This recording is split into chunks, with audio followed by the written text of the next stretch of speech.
इसे चंडीगढ़ से दिव्या ने पूछा है। पूछती हैं, मुझे सभी की मदद करना पसंद है, लेकिन मुझे लोगों से मदद लेने में झिझक होती है। मुझे क्या करना चाहिए? तुम एक साधिका हो, तो पहले तो ये जानो कि एक साधक की अथवा एक साधिका की जीवन दृष्टि या सम्यक दृष्टि क्या होनी चाहिए। सम्यक दृष्टि का अर्थ है परमात्मा को मंगलमय जानते हुए स्वधर्म का पालन करो। परमात्मा मंगलमय है, अनुकूल करता है, मंगल करता है, प्रतिकूल करता है, वह भी मंगल करता है। ओशो कहते हैं, कभी वह जीत देकर के मंगल करता है, कभी हार देकर मंगल करता है, कभी सुख देकर मंगल करता है, कभी दुख देकर के मंगल करता है, कभी मान देकर के मंगल करता है और कभी अपमान देकर के मंगल करता है, कभी स्तुति देकर के मंगल करता है और कभी निंदा देकर के मंगल करता है। हर हाल में कोई भी परिणाम मिले, कोई भी फल मिले, आत्यंतिक रूप से वह मंगलमय है। तो फिर क्या करना चाहिए हमें? क्या हाथ पर हाथ धर के बैठे रहना चाहिए? नहीं, स्वधर्म का पालन करो। स्वधर्म क्या है? वर्तमान परिस्थिति में हम जो कर सकते हैं वह करें, यही स्वधर्म है। और हर साधक को, हर संत को विशेष करके 5 स्वधर्म का पालन करना है। पहला स्वधर्म है सम्यक सेवा, दूसरा सम्यक प्रार्थना, इसको अजपा समाधि में स्वधर्म योग में हम बताते भी हैं। तीसरा सम्यक स्वीकार, चौथा सम्यक शरण और पांचवा सम्यक समर्पण। सम्यक सेवा क्या है? परोपकार करो, संसार की सेवा करो, गुरु की सेवा करो, गोविंद की सेवा करो। सेवा क्या है? दूसरे के साथ सहयोग करना, दूसरे के कार्य में सहयोग करना, चाहे वह संसार हो, चाहे सद्गुरु हो अथवा गोविंद हो। लेकिन दूसरा जो स्वधर्म है वह है सम्यक प्रार्थना, और तुम्हारे प्रश्न का संबंध इसी से है। सम्यक प्रार्थना क्या है? अपने उद्देश्य की प्राप्ति के लिए दूसरे से सहयोग लेना और सहयोग का निवेदन करना।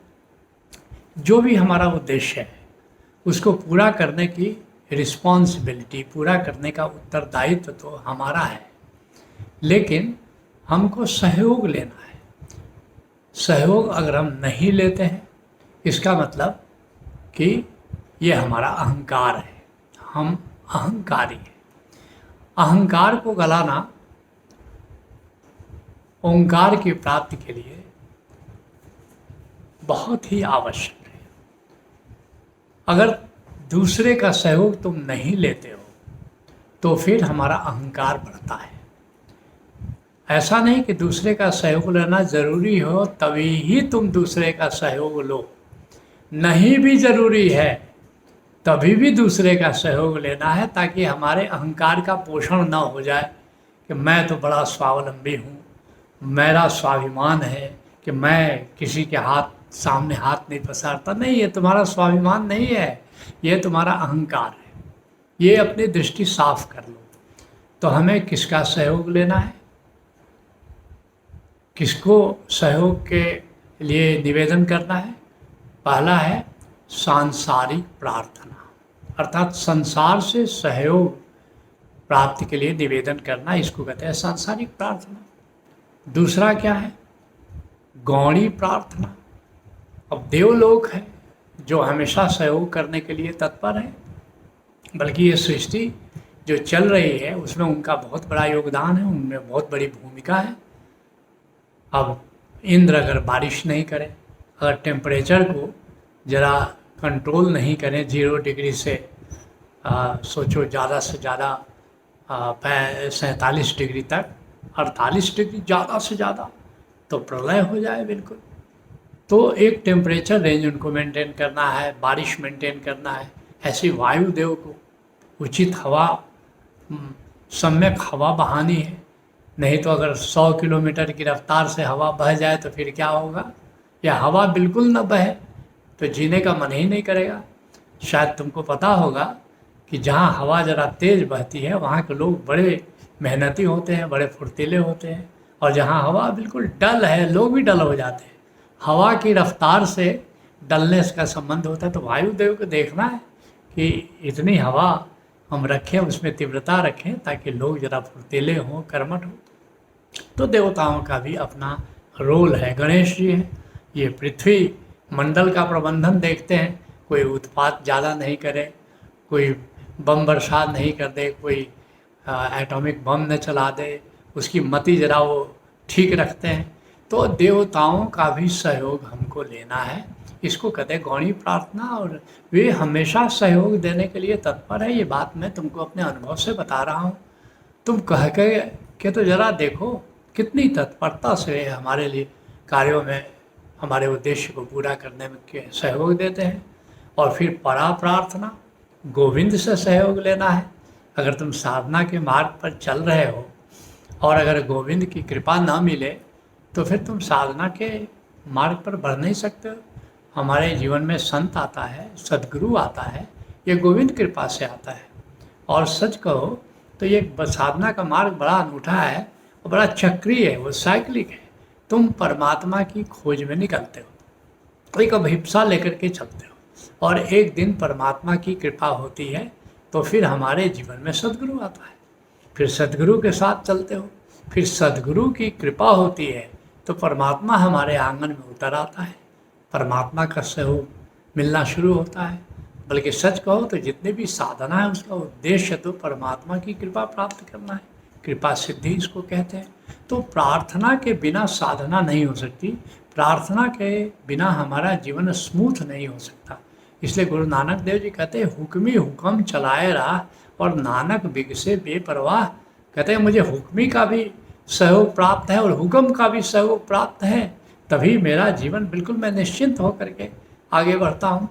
चाह गई चिंता मिटी मनुआ बेपरवाह, जिसको कछु न चाहिए सोई शान सा। इसलिए संत प्रार्थना करते हैं कि हे गोविंद, तुम मेरे उद्देश्य को पूरा मत करो, तो पूरा करने की रिस्पॉन्सिबिलिटी हमारी है, तुम केवल सहयोग दो।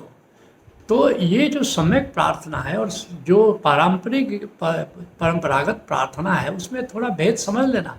परंपरागत प्रार्थना में हम क्या करते हैं कि हे हनुमान जी हमारी शादी करा दो। अब हनुमान जी बेचारे क्या करें, अगर ये बस चलता तो अपनी शादी पहले कर ले होते। नहीं, हनुमान जी की रिस्पॉन्सिबिलिटी तुम्हारी शादी कराना नहीं है। तुम कहो कि हम कर रहे हैं, प्रयत्न कर रहे हैं, प्रयास कर रहे हैं, इसमें हमारा सहयोग तो कहाँ, चलो सहयोग कर देते हैं, सहयोग कर देते हैं। सहयोग करने के लिए सभी तत्पर हो जाते हैं, लेकिन हम क्या करते हैं, अब अपना उद्देश्य पूरा करने की रिस्पॉन्सिबिलिटी जिससे प्रार्थना करते हैं उस पर डाल देते हैं। फिर एक कामना पैदा हो जाती है कि वो हमारा उद्देश्य पूरा करे, और कामना पूरी नहीं होती है तो क्रोध आता है, फिर शिकायत पैदा हो जाती है। तो सम्यक प्रार्थना करनी है, परंपरागत प्रार्थना नहीं करनी है। और इसके लिए ज़रूरी है कि तुम निसंकोच हो करके और सांसारिक प्रार्थना करो, गौणी प्रार्थना करो, परा प्रार्थना करो। और एक बात जो मैं तुमसे कहना चाहूँगा कि तुम जिसका उपकार करते हो, कोई ज़रूरी नहीं है आगे चल कर के वो तुम्हारा मित्र रहे, बल्कि भीतर कहीं नाराज़गी होती है कि आज मेरी यही स्थिति हो गई कि किसी के आगे मुझे हाथ पसारना पड़ा, तो नाराज़ रहता है भीतर से, और मौका पड़ने पर वो तुम्हारा शत्रु भी हो सकता है। लेकिन किसी से जब तुम सहयोग लेते हो वो तुम्हारा मित्र हो जाता है और परमानेंट मित्र हो जाता है। ये गजब की बात है। जिसके साथ तुम सहयोग करते हो कोई ज़रूरी नहीं कि वो हमेशा तुम्हारा मित्र है, ज़्यादा संभावना ये है कि तुम्हारा शत्रु हो सकता है। लेकिन जिसका तुम सहयोग लेते हो उसका अहंकार ज़रा पोषित होता है और वो तुमसे प्रसन्न होता है कि उसको तुमने सहयोग देने लायक स्वीकार तो किया कि वह सहयोग देने लायक है, इस स्थिति में तो उसको तुमने रखा। तो अगर तुमको एक परमानेंट मित्र पैदा करना है तो सीधा और सरल उपाय है कि उससे कुछ सहयोग लो। तो ये मत सोचो कि सहयोग लेकर के तुम छोटे हो रहे हो। सहयोग लेकर के, किसी की सेवा लेकर के, सच कहो तो तुम्हारा अहंकार गल रहा है, कहीं झुकने का तुमको मौका मिल रहा है। इस मौका को ज़रूर अपनाओ, इस अवसर को गंवाओ नहीं। इसलिए देखो हमारे यहाँ एक बड़ी अच्छी परंपरा है, गाँव में बड़ी अच्छी परंपरा है कि मान लो शादी हो रही है किसी की लड़की की, तो कार्य बटे हुए थे कि ब्राह्मण क्या करेगा, नाई क्या करेगा, या वो जो भुंजा भुंजने वाला है वो भी नेग लेगा, कुम्हार है वो भी नेग नेग लेगा। सबकी अपनी अपनी भूमिका थी। तुम अकेले ऐसे ही नहीं कि अपनी लड़की की शादी करनी है और बिना किसी का सहयोग लिए तुम शादी कर लो। ऐसे ही जो भी अनुष्ठान करना है, जो भी यज्ञ करना है, अनुष्ठान करना है, कार्य करना है, पवित्र कार्य करना है, तो सबका सहयोग लेना है, ताकि तुम्हारा अहंकार इतना बड़ा ना हो जाए कि तुम स्वार्थी बन जाओ।